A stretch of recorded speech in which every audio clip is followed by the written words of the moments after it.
babies, it's that time again. Oh, yeah.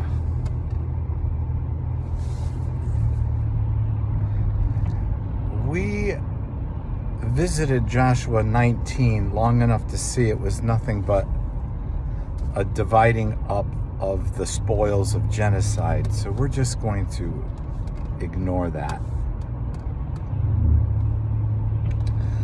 So I went into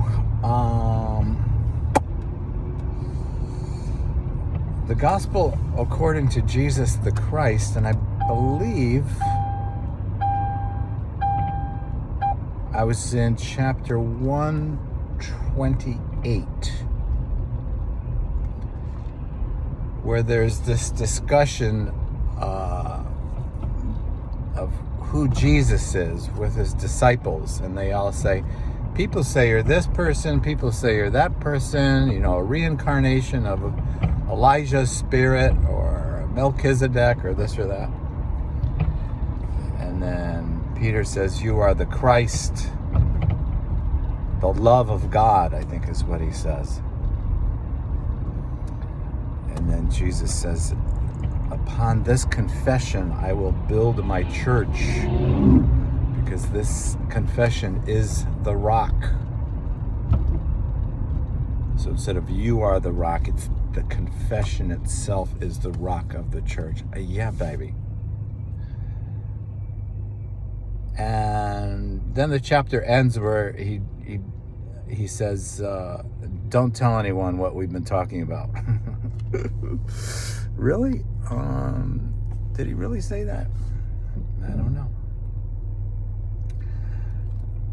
There's some speculation as to why Jesus would say, on one hand, preach the gospel to the entire world, and then don't tell anybody that I'm the Christ. Which is it? So, yeah, to me, that's a contradiction. You know me, if you've been following me at all, I'm big on paradoxes. This one doesn't really fit the paradox paradigm. So I'm going to say it's a contradiction. So he either said it or he didn't say one of those things. So I'm going to pretty much guess he didn't say, don't tell anyone.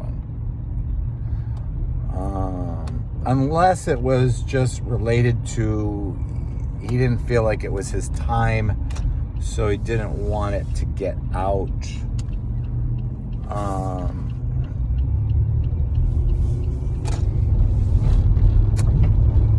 Or maybe, I'm trying to guess, maybe it's up to each individual to determine who Jesus is, based on what he chooses to say and do publicly. And this expression that he's sharing privately is exactly that. Therefore, because it's private, it's not to be shared, publicly. I don't know. I don't know what to say to that. But I will say that what we do know is that the confession that he is the one sent by God for all of mankind's benefit, that he is the ultimate access to the living presence of God now and forever. I can definitely say that is irrefutable, and that our confession of that, not only with our mouths but with our actions, is how the church is built. Now, having said that, you can think about, so is it possible that a church could be built on something other than that confession? Yeah. For instance, You have churches past and present, and most likely future,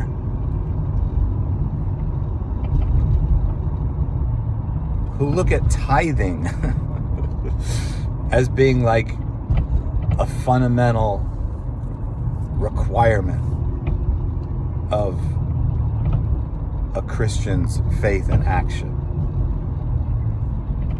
If you don't share 10% of your earnings with your local church, then you are robbing God, and blah, blah, blah, blah.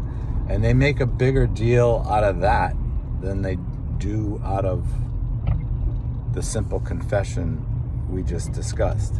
So in that sense, yeah, whatever it is you're building, it's not the church.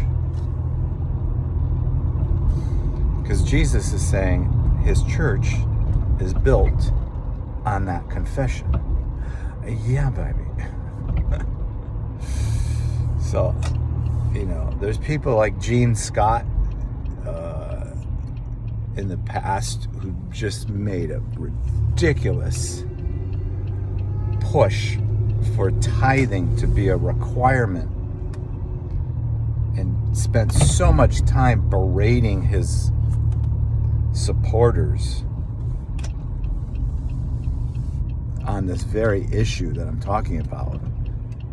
And I just have to say he was in extreme error with that.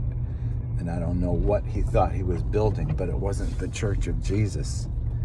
You can't build the Church of Jesus on guilt and shame and forcing people to act in a way that is not the will of God.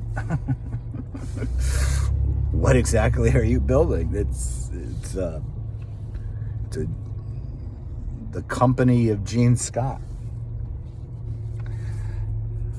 On the other hand, he would occasionally move into interesting teachings and show some joy. But overall, when you tuned in, that's not what you got. You got him berating you for not giving 10%. That's not a revelation from Jesus, and as such, it's way off base, way off. And so I'm not trying just to pick on Gene Scott. It's just he is the epitome of misreading the Bible and turning Old Testament practices into New Testament requirements. And people do that as well today. You turn some stuff on YouTube, and thank God I did enough editing on my YouTube channel or the stuff I'm watching on YouTube that I don't see this stuff anymore. Thank God. Well, occasionally it sneaks in, but there is so much out there where people are pressuring the body, the church, or I don't even know what to call them. If they're lining up behind a revelation that isn't given from Jesus, I don't know if we can call that the church.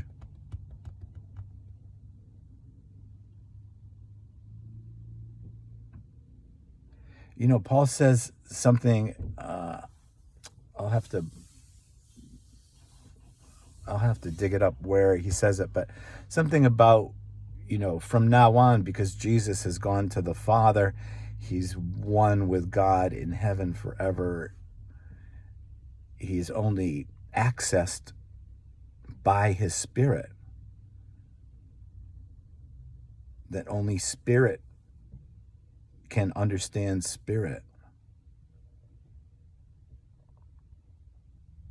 I think we just saw that in 1 Corinthians 2, I think it is. So in that sense, if you have a teaching that is not from the Spirit of God and you are making that a requirement, almost so much that it's a foundation, then you got to ask yourself, what am I building here? Because it's not the church of Christ, which can only be built in the Spirit. Yeah, baby.